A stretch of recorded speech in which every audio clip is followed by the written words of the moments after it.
De la tarde, 11 minutos. Le queremos agradecer a esta hora que nos dispense su tiempo y sus conocimientos en una problemática difícil, ¿no? De entender, porque cuando todo tendría que ser mucho más claro y saber quién está de un lado y quién está del otro, y en base a eso obrar en consecuencia con uno y con otro, la situación no parece así. Le queremos agradecer al fiscal, al doctor Marcelo Romero, que es candidato a senador bonaerense por la lista que encabeza Patricia Bullrich, que nos atienda. Doctor Gustavo Sacañeno lo saluda, nuevamente gracias por atendernos. ¿Cómo le va? ¿Qué tal? Qué gusto saludarlo. ¿Cómo está usted de tanto tiempo? Bien, bien. Bueno, ex fiscal, candidato a Sí. senador bonaerense por la lista que encabeza Patricia Bullrich. Y a propósito, lo que yo estaba diciendo en el comienzo, como para presentarlo, y tiene que ver con esta situación que se da en la justicia, que ya prácticamente hasta naturalizamos, donde a veces no entendemos por qué un fallo corresponde para un lado, otro para el otro, por qué el que roba si es menor sale y vuelve a robar y entra, por qué el reincidente sale y vuelve a entrar y después vuelve a salir, por qué cuando están buscando a un delincuente lo encuentran en la cárcel, como que sale y vuelve, la connivencia. Es tan difícil de entender todo eso que algunos dicen, bueno, mira, naturalizalo, es así, pasa en la Argentina, ¿qué le vas a hacer? Pero alguna respuesta debe haber, doctor, ¿no? Sí, usted lo decía perfectamente en su introducción y habló de consecuencias. Justamente lo que estamos fracasando, y tampoco puedo hacerme distraído por ser ex fiscal, porque estuve hasta hace 5 minutos en el Poder Sí. Judicial y tengo mi cuota parte de responsabilidad. En los últimos años, varios últimos años, yo diría 3 décadas ya, se ha tergiversado, usted también lo dice, un paradigma, hablando siempre del derecho penal, ¿no?, que es lo Sí. que me he dedicado. Ese paradigma milenario del derecho penal, donde de un lado está el criminal, el delincuente, el que viola la ley, el que viola los preceptos, el que viola las normas, y del otro lado está la víctima, que sufre esa violación de la norma. Para uno va a haber consecuencias, y para el otro va a haber reparación, en la medida, por supuesto, de lo humanamente posible. Lamentablemente muchas veces hubo y siempre habrá impunidad, pero en los países normales, no estoy hablando de desarrollados, subdesarrollados, en los países normales, donde arriba es arriba y abajo es abajo, lo que usted está reclamando como comunicador es el sentido común, es lo lógico, es lo que debe ser. En Argentina se dio exactamente al revés. Fíjese que en las facultades de Derecho, y creo que lo hemos charlado con usted Sí. en otra oportunidad, se enseña que el delincuente, lo digo despacio, lento, el delincuente es la víctima del sistema capitalista neoliberal que lo excluyó, quitándole oportunidades, y que ahora lo selecciona para prisionizarlo, con esos términos. Es decir, que el delincuente en realidad es la víctima suya y mía de las personas honestas, de las personas que no cometemos delito, y nosotros seríamos los victimarios, es decir, porque pusimos al delincuente en situación obligada para delinquir. Sí. Disparate, sí, absolutamente disparate, irracional, pero esto se enseña en la Facultad de Derecho, esto se enseña en el posgrado, esto se le exige a los postulantes al Consejo de la Magistratura para convertirse en jueces, en fiscales. Entonces, no es extraño que hoy en día tengamos jueces y fiscales abolicionistas, jueces y fiscales agnósticos de la pena, magistrados que sienten pena al aplicar pena. Entonces, suceden esas resoluciones que usted bien enumeró. Es decir, ¿cómo es posible que, existiendo pruebas, por supuesto, y un debido proceso, porque así debe ser, no podemos justificar la mal llamada justicia por mano propia, la ley del talión, ni nada de eso, porque la humanidad tardó muchos siglos en evolucionar hacia un sistema medianamente aceptable. Ahora, si ni siquiera respetamos esto que estamos diciendo, de un lado está el delincuente, de otro lado está la víctima, bueno, los resultados son catastróficos. Fíjese que hoy en día en la República Argentina se ha romantizado, ya ni siquiera se naturalizó, se romantizó el delito. Y no estoy hablando de la parte cultural, ¿no?, esas series de televisión que hay que muestran la cárcel como héroes del margen y demás, no. Desde la propia política se muestra al delincuente como una víctima, como un antihéroe, como alguien simpático. Se ha romantizado el consumo de estupefacientes, cuando usted y yo sabemos perfectamente el daño que hace la droga, no solamente en el individuo adicto, sino en todo su núcleo familiar, la tragedia que es para una madre, para un padre, para un familiar directo, tener una persona en su seno familiar con adicciones. Bueno, todo eso se ha romantizado, se le ha quitado gravedad, hay delitos que directamente han desaparecido, uno de ellos es, por ejemplo, la interrupción del libre tránsito. Usted me dirá, bueno, eso no es grave, y es grave que en una república usted no pueda circular por donde se le plazca, salvo, por supuesto, la propiedad privada. Pero la avenida más ancha del mundo La 9 de julio está permanentemente obturada por manifestaciones que solamente ejercen su derecho, pero que no respetan el derecho de los demás. El derecho de propiedad, fíjese usted que la usurpación de propiedad ha sido romantizada, se ha hasta llegado el exceso de presentar proyectos para que todo el mundo acceda a la tierra, gratuitamente, por supuesto. En fin, son cosas que se van sumando y nos lleva a este dislate que es hoy en día, ¿no? Doctor, a propósito de lo que usted estaba haciendo referencia, de los derechos que uno tiene, pero que no debe perjudicar ni avasallar los derechos del otro, ¿cómo se puede lograr ese equilibrio? Principalmente con el tema de los piquetes, porque además de un reclamo genuino, eso genera violencia y perjudica al otro. Es como una ensalada donde todos dicen, bueno, primero hay que evitar los piquetes. Bueno, ¿de qué manera se puede evitar un reclamo si es justo? Porque la situación es complicada y tienen derecho a reclamar. Pero cuando se establece ese reclamo, se hace de una manera que se perjudica al otro. Ahora, si se interviene para evitar que se corte, se habla de represión. Y la verdad es que cada uno lo lleva para el lado que le conviene, y me parece que nunca se va a encontrar el sentido lógico y justo para evitarlo. Sí, ahora enseguida vuelvo al piquete, porque es un caso muy especial. Sí. Lo que está faltando en la República Argentina en materia penal es la contraparte de la norma, que es la sanción. Ajá. O sea, no quiere decir castigo, no quiere decir represión. Bueno, usemos la palabra técnica. No existe comunidad jurídicamente organizada en el planeta que no tenga normas.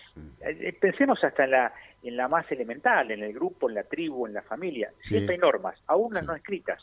Y yo desafío a la familia más progre de la audiencia que nos diga al aire si en su casa, en su hogar, entre cuatro paredes, no hay normas básicas de convivencia. Las hay seguro, ¿no? No vamos a ser groseros, pero las hay. Seguramente que las necesidades fisiológicas no se hacen en el dormitorio o en la cocina. Eso es una norma. Y ante el incumplimiento de esa norma hay una sanción. No necesariamente estamos hablando de derecho penal, ¿eh?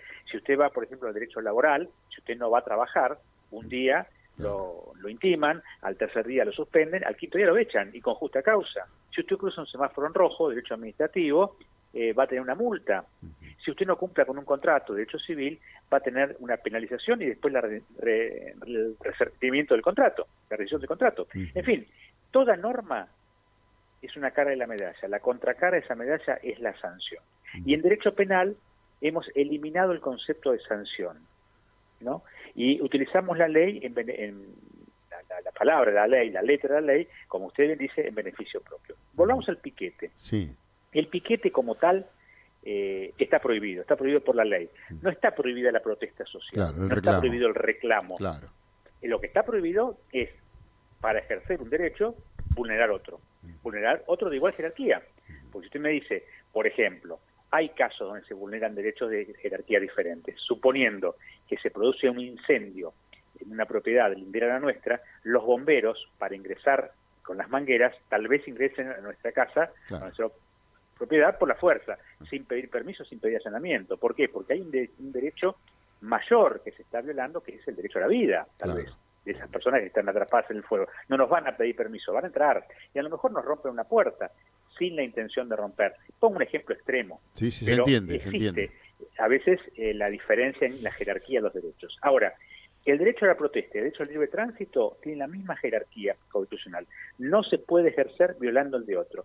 Ahora bien, todos sabemos que los piquetes no son espontáneos, que las organizaciones piqueteras tienen un sostén del Estado, que hay acuerdos, todos espurios, del Estado con los gerentes de la pobreza. Se sabe con anticipación cuándo van a ser las marchas. No son marchas que aparecen de la nada y de golpe hay 30.000 personas en la 9 de julio.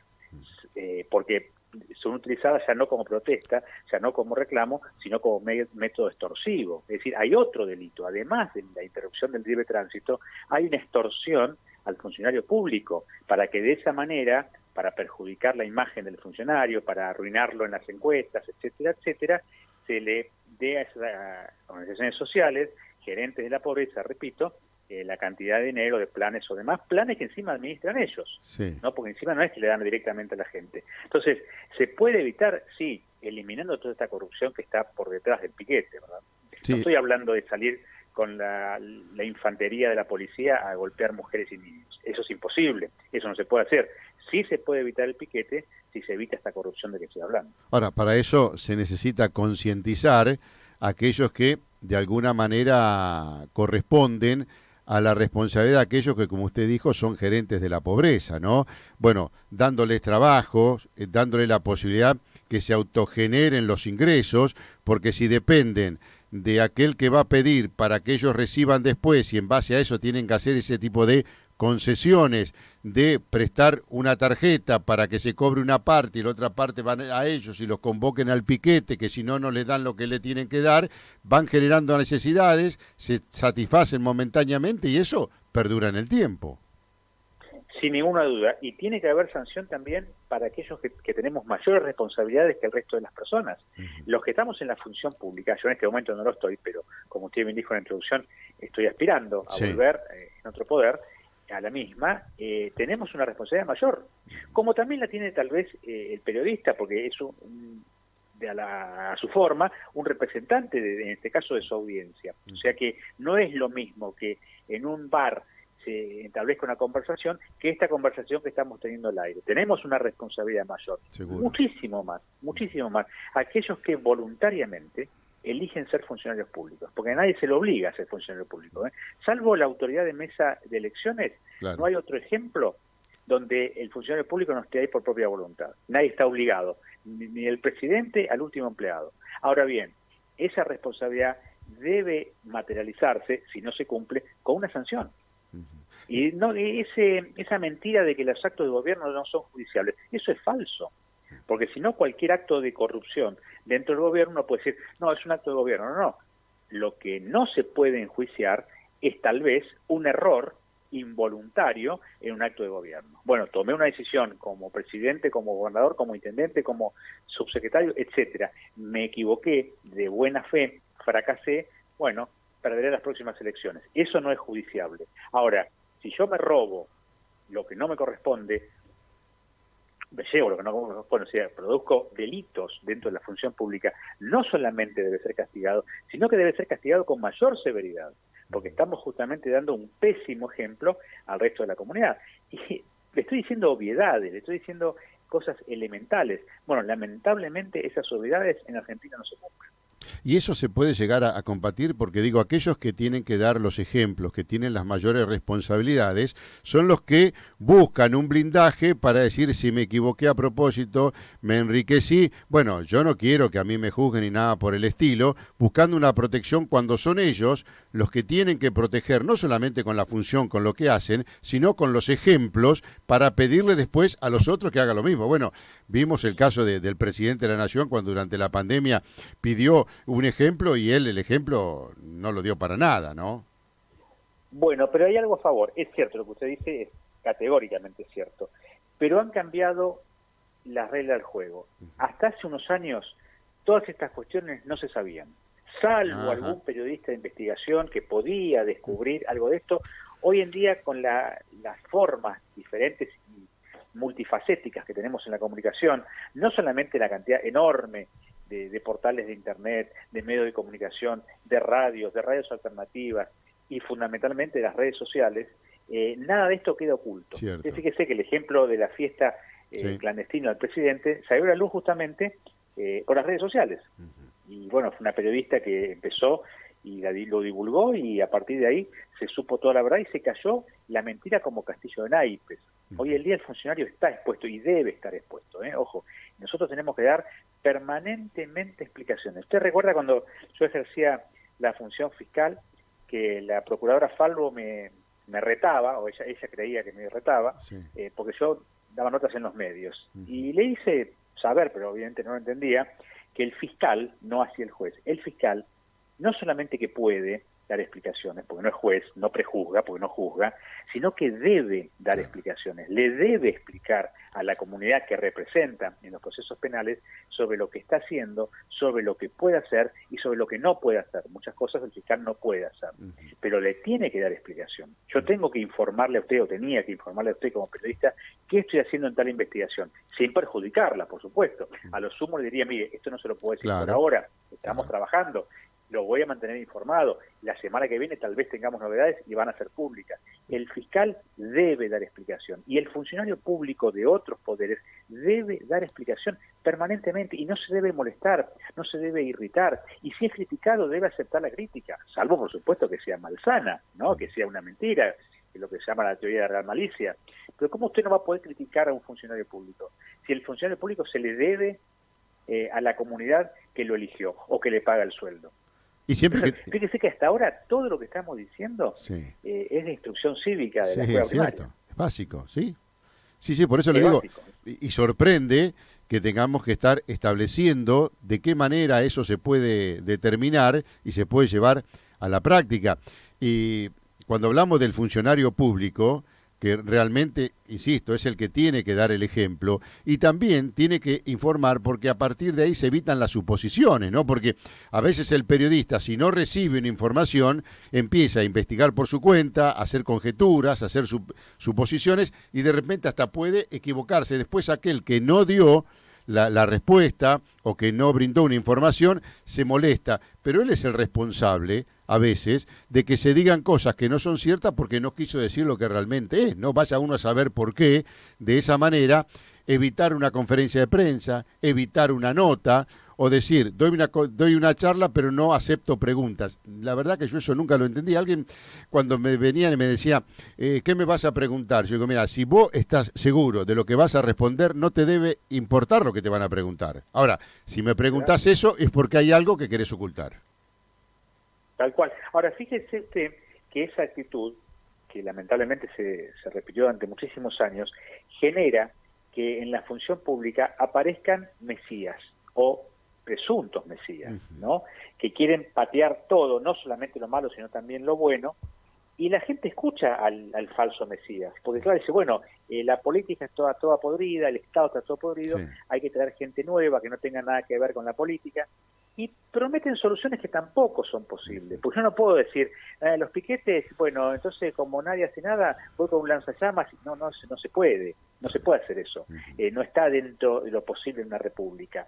Hay que construir una cárcel en la Antártida y que los presos se mueran, no se puede hacer eso. Claro. O sea, ese tipo de cosas tal vez en algún momento seduzca, porque dice, bueno, como está todo podrido, vamos a este que va a cambiar, que va a renovar absolutamente todo. Eso tampoco es posible, pero lo genera en la existencia de esas personas esto que usted está diciendo, claro. Porque están previstos los mecanismos republicanos, constitucionales, legales, para justamente enfrentar los problemas y también para castigar y sancionar a aquellos que son los responsables. Por supuesto, siempre con un debido proceso legal, ¿no? Y también, por supuesto, esta exhibición de lo malo, bueno, va a perjudicar directamente en las carreras políticas de estas personas. Por eso se enojan tanto los malos funcionarios cuando se les pregunta, cuando se los critica, claro. Cuando se los escracha. No está bueno el escrache, pero existe. Entonces, si alguien oculta y después aparece una foto clandestina en una red social, no es lo ideal, pero existe. Entonces, hoy en día el funcionario debe cuidarse muchísimo más, que en realidad no es cuidarse, debe cumplir con la ley, ¿no? Y ser un buen funcionario no solamente en la función pública, sino en su vida privada, porque para eso es funcionario. O sea, eso quiero destacarlo. Nadie está obligado a ejercer un cargo público. Uno va, a mí nadie me obligó a ser fiscal. Yo podía haber sido abogado particular y tener mi estudio y elegir qué casos tomar y qué casos no. Sin embargo, elegí la función judicial, la ejercí durante 25 años como fiscal, y bueno, y una vez que creí que ya la etapa había concluido, me retiré. Me retiré 16 años antes, no como la doctora Figueroa, que quería quedarse de 75 años. Bueno. O sea que no me quiero poner de ejemplo, no. Pero digo, está todo previsto. O sea, está previsto en las normas. Y si hay alguna norma que quedó vetusta o quedó fuera de tiempo, bueno, habrá que modificarla, habrá que ajustarla. Para eso están las legislaturas, para eso está el Congreso y para eso están los legisladores. Ahora, no hay mucho más para inventar. Cumpliendo con la Constitución, con las leyes y eventualmente modificando lo que haya que modificar, este país tiene que funcionar. Sé que es difícil tener optimismo en estas horas que estamos viviendo, son horas muy negras, donde no funciona nada, porque si usted toma cualquier aspecto de la vida del país, todo funciona mal, ¿no? Sobre todo las columnas de la República, ¿no? Lo que es la economía, economía, la salud, La educación. la seguridad, la justicia. Estoy hablando de los pilares. Sí. Están funcionando mal y somos los funcionarios los responsables. Ahora, hay una nueva generación, no necesariamente porque sean todos jóvenes, porque hay gente grande también. Ahora somos grandes a partir de los 40, pero bueno, en los que tenemos más de 40 también somos útiles, aunque nos llaman viejos orinados. Pero bueno, hay mucha gente con ganas de hacer cosas, de seguir y de apostar. Sin normas es imposible establecer una comunidad jurídicamente organizada. Y cuando hablamos de norma, hablamos de precepto y de sanción. Y se habla de normas, se habla de respeto. Y a propósito, muchos dicen, no, mira, las leyes están, el tema es que hacerlas cumplir. Cuando se modifica el podrá por deberá, de una manera imperativa, para decir, hay que cumplir con esto, porque la interpretación lleva a que para lo que uno es punible, para el otro no, y son dos casos muy parecidos y muy similares, y a partir de ahí es donde se está justificando el error por la interpretación de cada uno. ¿Hay que modificar muchas leyes o hay que implementar y poner en práctica las leyes que están?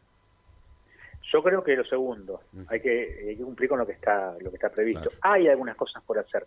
Hoy estaba leyendo en un portal local que un señor había llevado a su hija al Museo de Ciencias Naturales en el bosque, y en el alambrado que da al ecoparque, lo que era el zoológico, había una pareja, a plena luz del día, por supuesto, manteniendo relaciones sexuales. Bueno, el hombre sacó una foto, un video y lo subió a las redes.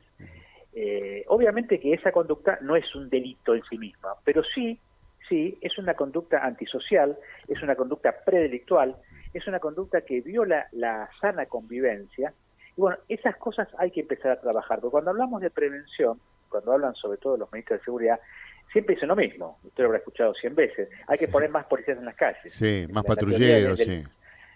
Claro, la teoría del policía espantapájaros, que se aplicaba en 1920, que habrá sido útil en aquellos años, pero hoy en día eso quedó vetusto realmente.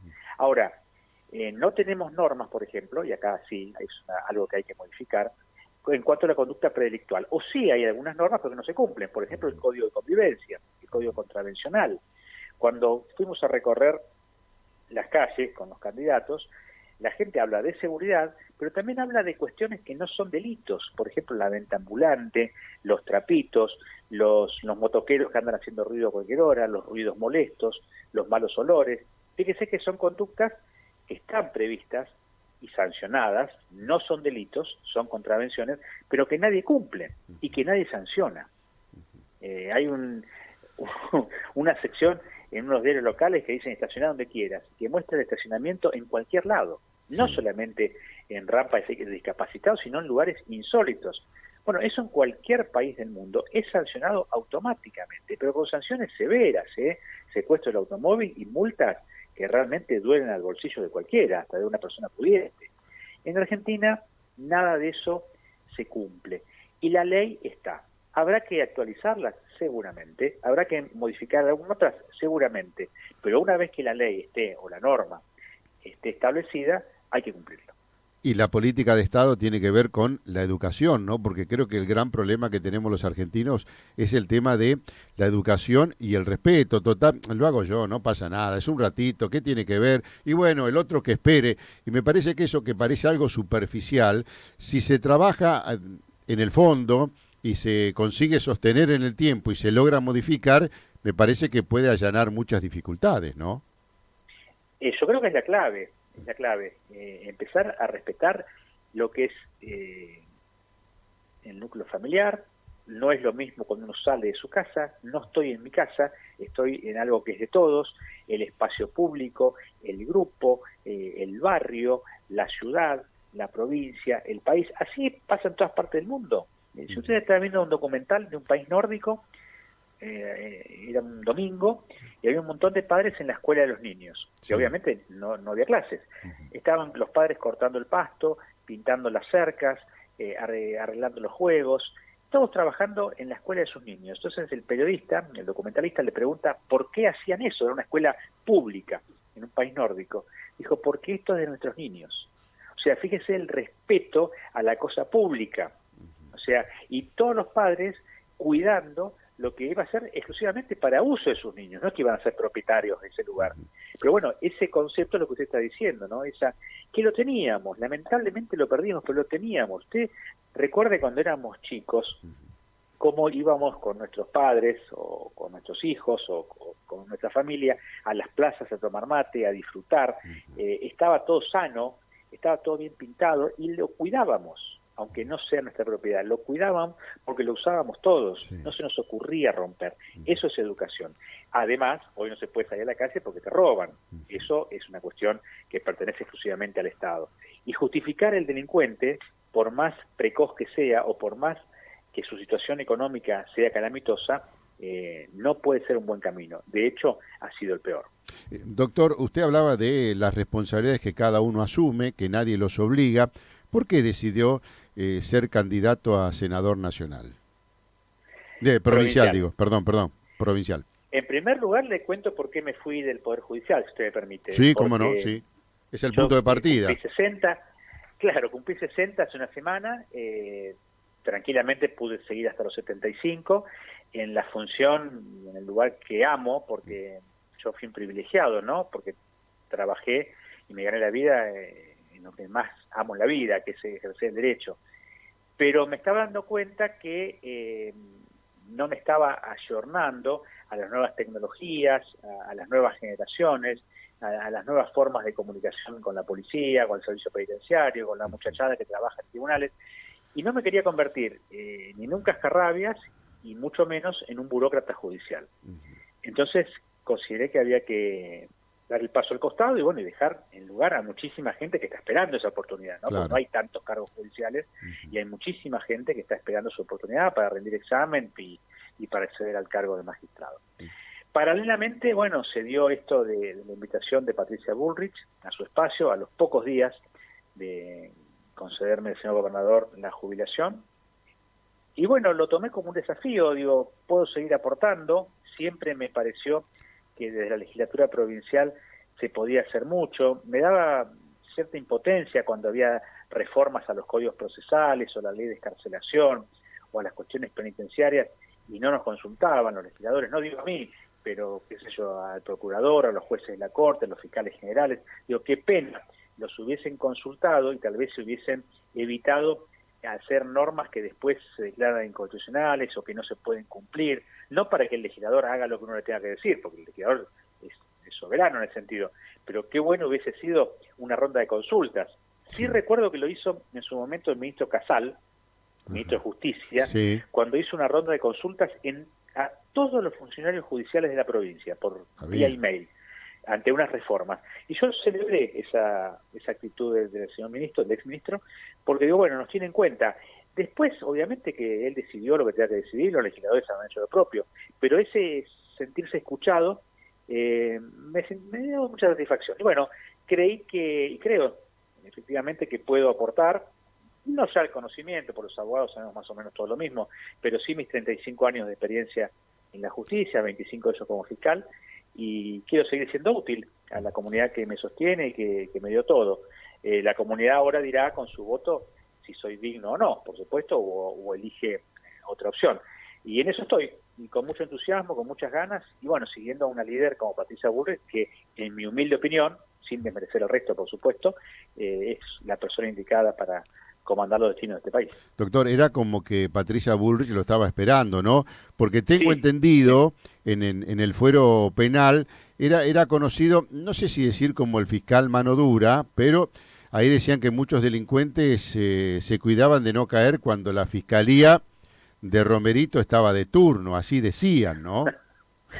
Sí, me decían Romerito, muchachos, sí.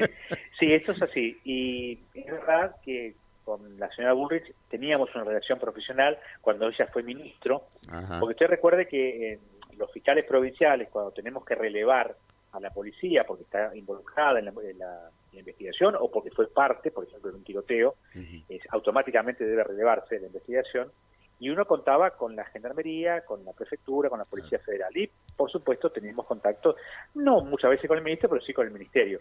Y con la señora Bullrich tuvimos una relación muy afín, ¿no?, para trabajar juntos. Recuerda que el caso de un doble homicidio en Punta Lara, que el imputado mató a la madre y a la hija y la enterró. Sí, sí me acuerdo. Se enterró en una casa quinta y se había escapado a Misiones, estaba en la localidad del Dorado, y recuerdo que había que traerlo, porque la gendarmería lo descubrió allá, justo antes de cruzar la frontera, y bueno, era complicado, ¿no?, mandar los móviles con el tema de los vales de combustible y demás, y me tomé el atrevimiento de llamarla por teléfono al celular que yo tenía, yo nunca la llamaba directamente, obviamente, y me dijo, ¿qué necesitas? No, mire, doctora, habría que traer a este hombre. A ver, en 5 minutos te llamo. Y me llamó en 3. Y me dijo, ya está listo el avión. Y digo, ¿cómo el avión? Y había puesto a disposición un avión de la gendarmería. Sí. Cuando llegó el preso acá, el avión de la gendarmería, la DDI La Plata me decía, doctor, usted es un genio, ¿cómo hizo? La verdad que no hice nada, llamé por teléfono y la señora resolvió todo. Así que a ese punto llegaba la relación. Y bueno, obviamente que manteníamos contacto telefónico y sí, compartimos muchas de nuestras posturas e ideas. Así que si llego, espero ser útil. ¿Cómo la ve a Patricia Bullrich en esta campaña, doctor? Yo la veo muy concentrada, la veo muy racional y la veo fundamentalmente con mucha decisión. Tiene muchas ganas. Mucha fuerza. La verdad que tiene muchas ganas de ser presidente. Y creo que está en el equilibrio justo, lo que estábamos hablando hoy, ¿no? Sí. De lo que hay que hacer y de lo que no se puede hacer. Es decir, creo que está estoy convencido, está con la Constitución en la mano, con la ley en la mano, y está decidido a aplicarlas. Ahora, eso no significa violar la ley del otro lado, porque tampoco se puede combatir al delito y al delincuente cometiendo delitos. Es decir, muchos citan, por ejemplo, el sistema de Bukele, ¿no?, del presidente de Salvador, con cárceles que evidentemente, así por las imágenes, nada más, yo no conozco El Salvador, por las imágenes, bueno, se producen malos tratos a los internos, hayan hecho lo que hayan hecho. Yo no digo que sea un spa la cárcel, entonces me conoce a mí, la cárcel tiene que ser una cárcel, no un spa, ni una colonia de vacaciones, pero tampoco un centro de malos tratos, porque tampoco se puede convertir uno en delincuente, ¿no?, y mucho menos del Estado. Y ella está en ese equilibrio de aplicar la ley con todo el rigor que tiene la ley, sobre todo la ley penal, con todo el rigor que tiene el uso de la fuerza pública, de las policías, de las fuerzas de seguridad, respeta a las fuerzas de seguridad, las fuerzas de seguridad la respetan a ella, eso sí me consta, le tienen un respeto enorme los efectivos de todas las fuerzas policiales y de seguridad federal, quiere respetar también a las Fuerzas Armadas que han sido denostadas por una historia de los cuales los integrantes actuales no tienen nada que ver, pues ni siquiera habían nacido algunos. Calcule que los generales, los brigadieres y los almirantes tienen 50 años. En la época del proceso iban al jardín de infantes. No tienen absolutamente nada que ver con lo que lamentablemente pasó en la República Argentina. No se merecen cargar porque usan el uniforme con esa historia negra. Y bueno, ella los respeta y también se sientan respetados. Y creo que en economía tiene un equipo de lujo, ¿no?, que va a intentar encontrar una solución a este descalabro. Así que para mí es la persona indicada, pero yo soy respetuoso de la voluntad popular y obviamente que hay otras opciones y decidirá el votante, no el público, decidirá el pueblo, quise decir. Sí, eso es cierto, respetar al otro que después estará determinando por qué votó de una manera o por qué votó de otra. Lo importante es votar, como yo siempre digo, a conciencia por algo. No importa si no se profundiza el voto porque no sabe pero bueno, algo lo tiene que llevar a votar por determinada persona, si es una cosa superflua o banal, pero tiene que haber un justificativo, no es cuestión de tirar el voto porque sí. Para ir cerrando y agradeciéndole esta deferencia de atendernos y conversar durante este tiempo, imagínese sentado en la banca como senador. ¿Qué sería lo primero que estaría diciendo? Bueno, justamente trataría de explotar mi experiencia en temas penales, en temas de seguridad y en el sistema penitenciario. Creo que hay que darle a la policía herramientas de prevención, a las fuerzas policiales de prevención, lo que estábamos hablando, código de faltas, contravenciones, discutir un poco el rol de la policía en la prevención. Fíjese, por ejemplo, ¿no?, le pongo ejemplo práctico, cuando mataron al colectivero que al otro día agredieron a Bernie, la matanza, y que Bernie mandó a las fuerzas especiales a pedir documentos, que fue medio payasesco eso, porque las fuerzas especiales no están para pedir documentos, pero bueno, Hubo, lo que sí fue lamentable, que hubo una discusión nacional en los medios, en las redes y en las charlas de café, si la policía puede o no puede pedir documentos. Fíjese hasta dónde hemos llegado. Sí. ¿Cómo un policía no va a poder pedirme identificación? Por supuesto, con respeto, como corresponde, ¿no? Es una autoridad, no puede patotearme, no puede agredirme, no puede abusar de su fuerza. Pero ¿cómo no va a poder pedirme un documento un policía? ¿Y cómo yo, ciudadano, no voy a estar obligado a exhibírselo? Y si no lo tengo, pues lo perdí, tendré un certificado de extravío o de denuncia. Claro. O llamaré por teléfono y mirá, acercame el documento que la policía me está pidiendo identificación. Sin embargo, en Argentina se discute si la policía puede pedir documentos. En Argentina se discute si un chico está matando y porque es menor no puede poner a las esposas. En Argentina se discute si la policía tiene que aguantar las agresiones verbales y físicas de los piqueteros cuando le dicen que se corran unos metros. Bueno, y los protocolos de la policía también.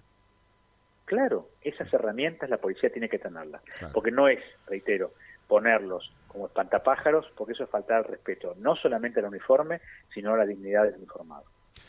Doctor, como siempre, un gusto y le agradecemos también como siempre y le mandamos Por un favor. abrazo muy grande. Un fuerte abrazo, hasta pronto. Gracias. El ex fiscal, el doctor Marcelo Romero, candidato a senador bonaerense por la lista que encabeza Patricia Bullrich, fue protagonista por Keops FM.